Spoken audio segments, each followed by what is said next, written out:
ನಮಸ್ಕಾರ ವೀಕ್ಷಕರೇ, ನಾಡಿನ ಸಮಸ್ತ ಜನತೆಗೆ ಯುಗಾದಿ ಹಬ್ಬದ ಸಡಗರ. ಬೂಸ ಅಂಗಡಿ ಮಂಜೂರವರಿಂದ ಶುಭಾಶಯ.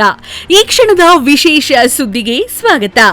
ಚೈತ್ರ ಮಾಸದ ಆಗಮನದೊಂದಿಗೆ ಹೊಸ ವರ್ಷದ ಸಂಭ್ರಮ ಮನೆ ಮಾಡಿದೆ.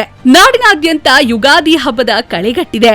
ಈ ಶುಭ ಸಂದರ್ಭದಲ್ಲಿ ನಾಗಮಂಗಲದ ಹೆಸರಾಂತ ಉದ್ಯಮಿಗಳು ಸಮಸ್ತ ಜನತೆಗೆ ಶುಭಾಶಯಗಳನ್ನ ಕೋರಿದ್ದಾರೆ. ಹೌದು, ಸಮಸ್ತ ನಾಗಮಂಗಲ ತಾಲೂಕಿನ ಜನತೆಗೆ ಹಾಗೂ ನಾಡಿನ ಜನತೆಗೆ ಹೊಸ ವರ್ಷದ ಹಾರ್ದಿಕ ಶುಭಾಶಯಗಳು. New Shri Vardhaman capital fits, Vardhaman traders rice corner, Vardhaman fuel station ಇವುಗಳ ಮಾಲೀಕರಾದ ಬೂಸ ಅಂಗಡಿ ಮಂಜು ಬೆಳ್ಳೂರ್ರವರ ವತಿಯಿಂದ ಯುಗಾದಿ ಎಲ್ಲರ ಬಾಳಿನಲ್ಲಿ ಸುಖ, ಶಾಂತಿ ಮತ್ತು ಸಮೃದ್ಧಿಯನ್ನ ತರಲಿ ಎಂದು ಆಶಿಸಿದ್ದಾರೆ.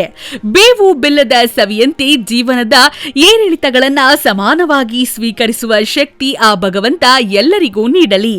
ಕೃಷಿಕರು, ವ್ಯಾಪಾರಿಗಳು ಹಾಗೂ ಪ್ರತಿಯೊಬ್ಬ ನಾಗರಿಕ ಬದುಕು ಹಸನವಾಗಲಿ ಎಂದು ಮಂಜು ಬೆಳ್ಳೂರ್ರವರು ತಮ್ಮ ಸಂಸ್ಥೆಗಳ ವತಿಯಿಂದ ಪ್ರೀತಿಪೂರ್ವಕವಾಗಿ ಹರಿಸಿದ್ದಾರೆ. ಶುಭ ಕೋರುವವರು new Shri Vardhaman capital fits, Vardhaman traders rice corner, Vardhaman fuel station, ಬೂಸ ಅಂಗಡಿ ಮಂಜು ಬೆಳ್ಳೂರ್. ಸಮಸ್ತ ನಾಡಿನ ಜನತೆಗೆ ಯುಗಾದಿ ಹಬ್ಬದ ಹಾರ್ದಿಕ ಶುಭಾಶಯಗಳನ್ನು ಕೋರಿದ್ದಾರೆ. ವರದಿ ರಾಜೇಶ್ ವಿಆರ್ ನ್ಯೂಸ್ ಪ್ರಧಾನ ಸಂಪಾದಕರು.